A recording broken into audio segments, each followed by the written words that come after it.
Bonjour chers paroissiens, bienvenue dans cette troisième semaine du temps de Pâques. Et nous continuons notre lecture du livre des Actes des Apôtres. Et j'aimerais avec vous d'abord commencer en reprenant l'ensemble des Actes des Apôtres pour que vous compreniez bien à quel moment on est et pour que vous puissiez ensuite comprendre quel est l'enjeu de ce moment qui est spécialement, qui est assez extraordinaire. Les Actes des Apôtres, vous avez la moitié, la deuxième moitié, à partir du chapitre 12, 13, 14, 15, là, jusqu'au chapitre 28, ça parle des missions de saint Paul.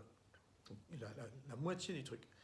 Et la première moitié, vous avez, on parle des apôtres pendant, et en fait spécialement de Pierre, pas tellement des autres. Et ensuite, très vite, on passe à saint Paul. Voyez. Et saint Paul, il se convertit cette semaine, et il se convertit au chapitre 8. Donc quand même très très vite, vous voyez. Et ensuite, on va parler que de lui. Alors, les actes des apôtres, de quels apôtres est-ce qu'il s'agit, vous voyez. Et ça, c'est très intéressant de se rendre compte de ça. Se rendre compte que on parle de notre Église fondée sur les 12 apôtres, etc., etc. Et en fait, les 12 apôtres, on ne sait pas ce qu'ils ont fait. On sait ce que Pierre a fait, on sait qu'il est mort à Rome, mais ça, on ne le sait, c'est même pas écrit dans la Bible. C'est la tradition de l'Église qui nous le dit. Alors qu'ont fait les autres apôtres, finalement?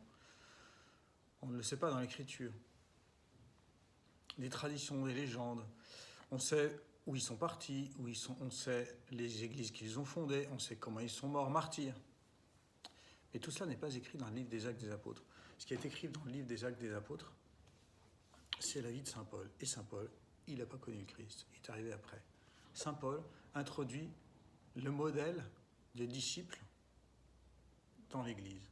Ce que le livre des Actes des Apôtres dit sur les apôtres, c'est comme un archétype. C'est un archétype.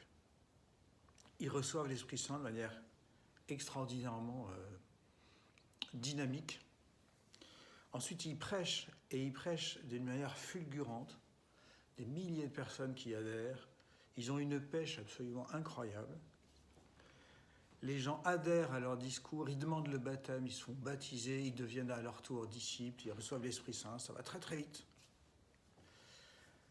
Et puis, dernière chose qu'on sait sur les apôtres, c'est que quand il y a une question, quand il y a un problème, eh ben c'est vers eux qu'on vient, on revient vers eux. Donc ils sont le centre de l'autorité de l'Église, voyez, mais comme un service, parce que finalement, c'est même pas eux qui décident, c'est eux qui rassemblent tout le monde, et c'est quand tout le monde est rassemblé avec les apôtres à la tête, que la décision se prend, avec l'Esprit Saint au milieu. Voilà l'archétype de ce que sont les apôtres dans le livre des Actes des Apôtres. Et en fait, le livre des Actes des Apôtres va nous parler d'un autre, saint Paul. Alors ça m'intéresse. Parce que, aujourd'hui, depuis le siècle des Lumières, y a une idée qui est née à ce moment-là et qui continue d'exister, qui est toujours très vivante aujourd'hui, c'est l'idée de dire que saint Paul est venu noyauter l'Église et qu'il finalement il l'a pervertie, il en a fait autre chose et que du coup l'Église n'est plus crédible et que du coup il faut s'en passer. Vous voyez, la thèse franc-maçonne, par exemple, c'est tout à fait ça. Or, justement, les Actes des Apôtres répondent à cela.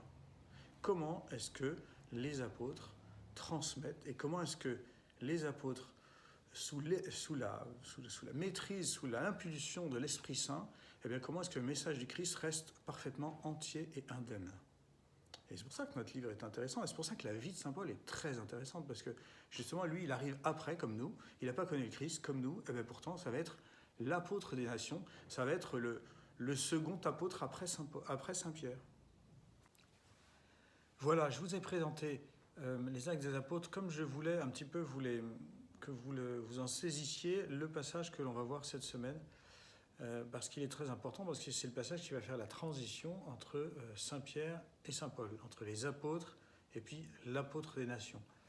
Voilà, donc je reviens à vous dans quelques jours avec une autre vidéo et pour vous présenter pas à pas les différents textes de la semaine. Merci, à bientôt.